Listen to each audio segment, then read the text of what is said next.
Practice, practice, practice. Never overswing. Don't allow the club to go back so far that you lose control of the swing. An unsound swing may work well enough on occasion, but soundness of method is the only key to reliable performance. I haven't seen one guy who swings even close to me. Watch the swing here. It's pretty cool. Watch the trigger to get it started. Better than good. The kid's on today. No, there's no one in golf quite like Matthew Wolff. The Oklahoma State sophomore is the total package.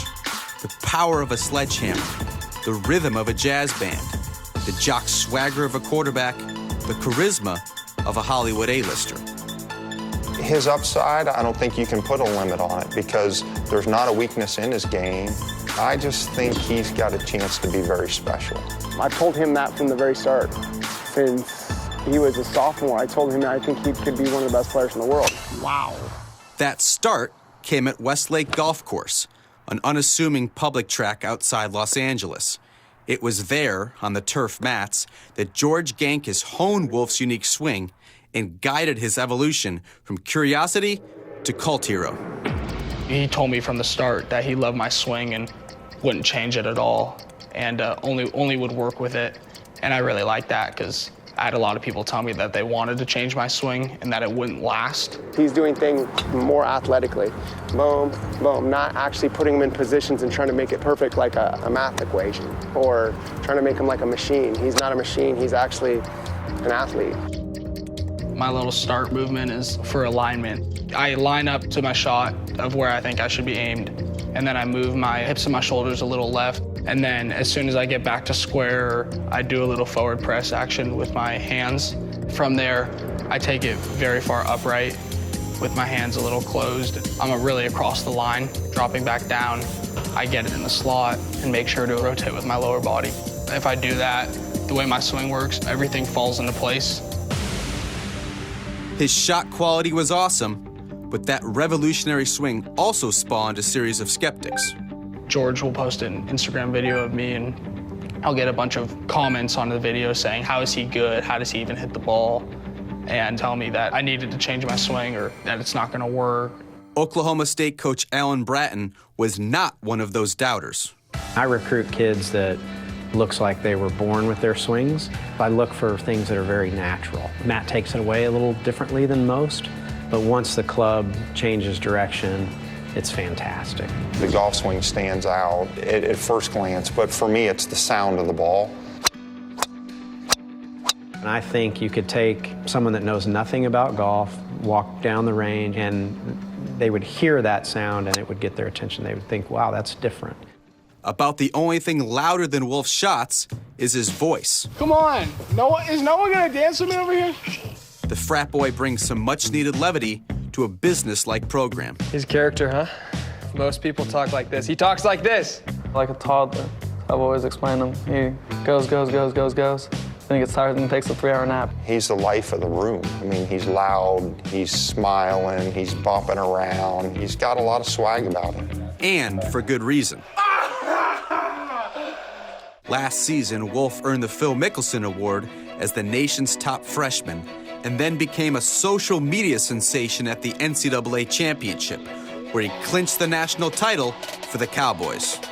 He put on a good show for everybody, so if that's the first impression the world got of him, that's a great start. Wolff won his first 3 events this season, and the army of agents ready to sign him has grown even larger. His latest star turn has led to the inevitable Ricky Fowler comparisons. When I was recruiting him, that's how it was. I would have a plan to go watch other people, and I couldn't stop watching Ricky. And Matt had a similar trait. I mean, it's fun to watch him play. He does things that other guys can't do. They both play the game with a lot of flair, a lot of flash, a lot of charisma. I feel like me, more than most people, kind of have a connection with him, considering we're both Southern California kids coming out to Oklahoma State, both like kind of the same personality. Everybody he interacts with leaves with a smile on their face and a good impression of him. People are going to be drawn to him with the way he plays and the way he interacts with people. I think the golf fans are going to love him. Let me show you exactly what George is talking about and what I'm talking about and how he uses the ground so well. So here's a 3-wood here from Matt Wolff. And watch the way when he takes it back. You're going to see now the down the line view when he takes the club back. You're going to see some really, very standard setup, some really weird stuff right there. Obviously takes the club way outside, very Jim Furyk-esque. But what I really want you to watch is how he gets the club to the top and then watch his transition. And on the right side, if you can, watch that left foot. Take a look at that left foot. That is so old school. Gets that left knee in. But look, he's almost like he's leaning, like it's almost like what you would consider a reverse pivot. But it's not. He is loaded so well onto the ground. He's ready to explode. And on the way down, look at that squat. He plants that left foot. He uses the ground. He's not moving off the ball. He plants it hard. And then from there, he can absolutely explode on the way up. So if you watch on the left, watch how he uses the ground. George Gankas told me that he uses the ground and the speed of his hips and his legs when he explodes upward better than any player he's ever seen on the body track. Beautiful.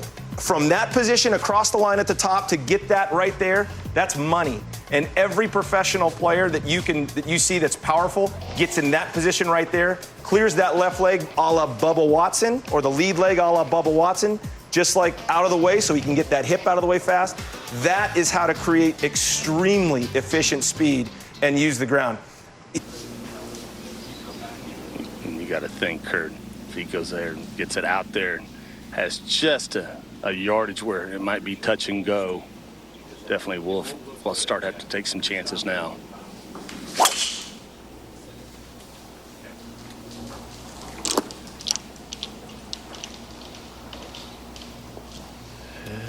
Down the right-hand side, and he's going to have no choice. He'll be laying it up, which 90% of the players have. And then the swing.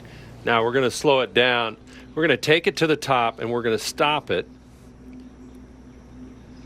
I'll show you where the shaft is at the top, and then right here, so here's the shaft.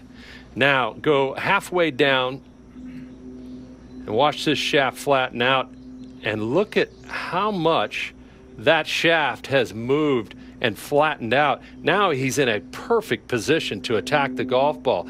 He's coming, he's going to be swinging a little up on it from the inside. It's just I mean, if all eyes on Oklahoma State sophomore Matthew Wolff as he has a 2-shot lead going in the final round of the men's NCAA individual championship after opening with a 1/73. Wolff bounced back with rounds of 66-70. Is now in the driver's seat to try and put the finishing touches on what has been a historic season, and this would be his 6th individual victory as we're setting the stage next on Golf Central, live on site here in Fayetteville, Arkansas. As a 20-year-old, had such appealing attributes when you're looking at the monster game, the jock swagger and the confidence, the eye-catching swing, certainly as you're looking at it here. And he has just a magnetic personality. He draws you in. You want to be around him. And that was really on display last year at the NCAA championship, going 2-1 in match play and helping lead the Cowboys to a national championship. But I think we're going to see a lot more of it over the next 3 days here. Disruptor, that's normally what I am up here. Bit of a disruptor, but you take a look at Matthew Wolff. If you've never had the chance to see him, it's an absolute treat to watch him go about it. It's different, it's unique. Go back to the opening round of stroke play here. He started on the back 9. He shoots 4 over 40. All he's done the last 45 holes since 11 under par. For a guy that wasn't maybe at his best in conferences and regionals, he comes to this finale of his sophomore season looking to make a big statement. Aaron, the swing is something we really have not seen a whole lot of, but it is one he owns, and it certainly has served him well the last couple of years. That's well put, Burko. He definitely owns it. There's no doubt. And this is a golf swing that he'll never have to change. This is a golf swing, in speaking with his coach, George Gankas, yesterday, that he will always be able to fix very easily because he owns it, and it's so unique. There's only one fix for just about every problem that he'll ever have, and he'll always be able to go right back to those attributes that make the swing so great and so unique. This is his DNA. This is his swing DNA. This is his body's DNA. This is how he feels comfortable swinging the golf club. And I never like to see young guys get away from their DNA and what they like to do with the golf swing. And Matt Wolff is a beautiful example of that. It's funny you say that. I spoke with him at length last week when the women were wrapping up, and we were talking about past stars that have come out in the last year or two saying, why have they struggled so much? And he would reference a couple of names. Well, they're working on this or they're changing that. And he said, the good thing is I can't change my swing. This is what I have, and this is what I'm going forward with. Aaron, how different is this when you have a guy whose swing is like an offshoot of a Jim Furyk, but then he has the club head speed of a Cameron Champ? It's just this bizarre hybrid that golf fans probably haven't wrapped their heads around. Yeah, it's the evolution of the game, really. I think that what we've always talked about on this channel, and Frank Noblo did a phenomenal thing talking about the modern player and what he is, the modern player with a very old school looking move. This is a move that goes against everything that golf teachers would teach today. Like, make them cringe if they to a certain extent, it would make him cringe. The teachers who really understand the golf swing would look at this and go, okay, where is he where it matters? Where is he slotting it? And he slots it perfectly. But it's how he uses the ground that we'll get into later in the show that is so beautiful. And Matthew Wolff has always been searching for validation. That's been one of the defining characteristics of his entire golf career. As a junior golfer, all of the other teachers wanted to change him. It wasn't until he went to George Gankas that Gankas imbued him with confidence to let you know, hey, I'm not going to touch this. This is great exactly how it is. He didn't really know how good he is. He showed us over the last 2 years, winning the Freshman of the Year title. Now, certainly the presumptive player of the year, and here has a chance to wrap up an NCAA title. If he needs any validation, he can look up and down this range because they all know who he is. They all know who's leading.